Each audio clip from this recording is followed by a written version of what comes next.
chicken sarsyado. Napakasimple lang nito pero napakasarap. Ito po ang ating mga main ingredients. Meron po ako rito 600 grams na chopped chicken. Gagamit tayo ng 2 pirasong itlog, chopped garlic, ginger, spring onion or dahon ng sibuyas, tomato paste, onion, optional na fresh chili, fish sauce, chicken cube. Siyempre, kailangan din natin ng tubig, asin, paminta, at cooking oil. Okay po, ang ating pong first step sa pagluluto ng chicken sarsyado, yung ating pong chicken, imamarinate natin siya ng ground black pepper, paminta, or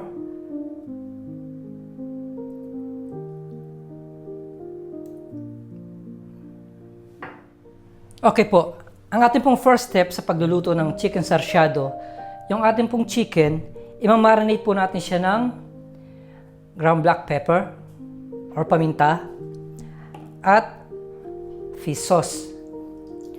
So, imamarinate lang natin siya ng mga 1 hour bago tayo mag-start na magluto. Kailangan po lumasa yung fish sauce sa ating chicken.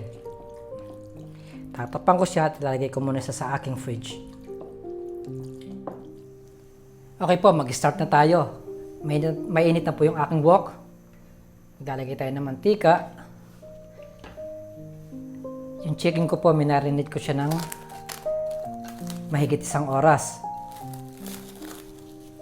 Lulutuin ko na siya ng mga 5 minutes.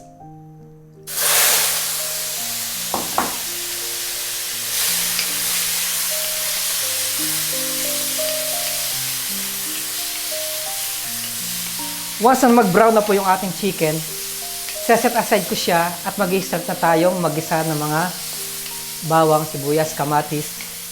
Kailangan lang po medyo may crunchiness yung ating chicken bago natin siya lutuin. Kasama ng mga iba pang ingredients.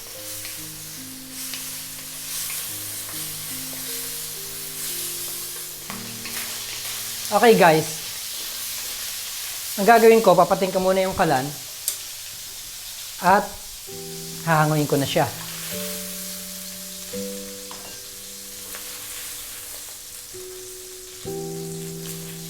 Tapos po, the same oil yung ating paggigisahan.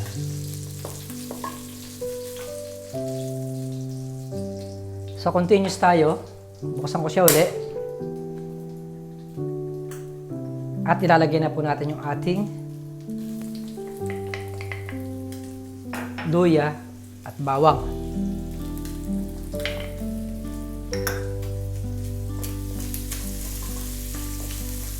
So, hintayin ko lang siyang pumula bago tayo maglagay ng sibuyas.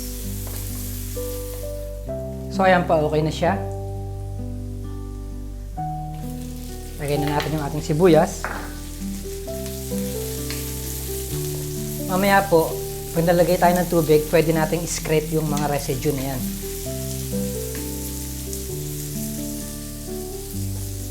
Lagay na rin natin yung ating kamatis.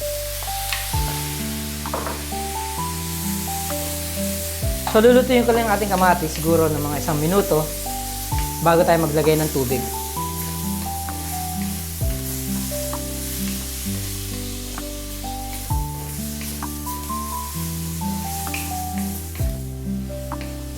Ayan po, luto na po yung ating kamatis.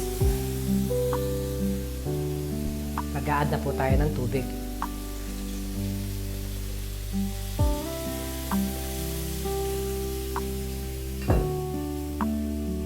Ilalagay na rin po natin yung ating tomato paste.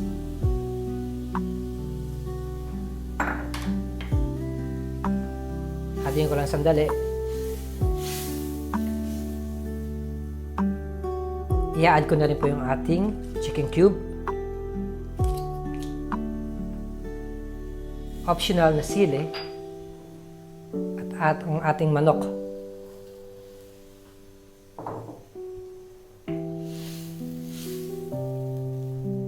Mag-add tayo ng konting salt, Pero konti lang gawa ng kanina, minarinate na po natin siya ng fish sauce. Again, konting paminta.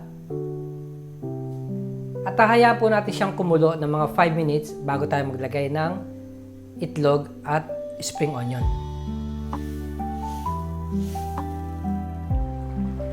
Punta na po tayo sa last stage ng ating pagluluto ng chicken sarsyado.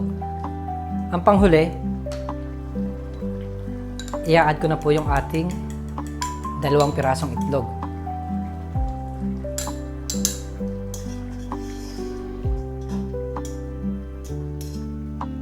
So, hahayaan lang natin siyang mamuo. At this point, ilalagay ko na rin yung ating dahon ng sibuyas. So, wait lang tayo ng mga ilang segundo. Hayaan natin siyang mag-solid. Tapos po, lulutuin ko lang siya ng mga 2 minutes. Pwede na po siyang i-transfer sa isang serving bowl.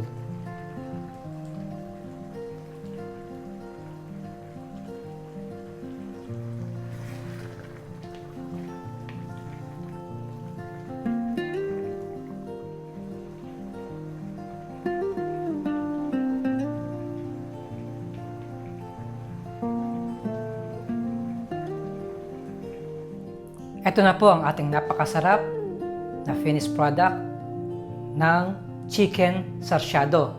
Maraming salamat po sa panonood ng howtogreatfilipinofood.com. Mabuhay!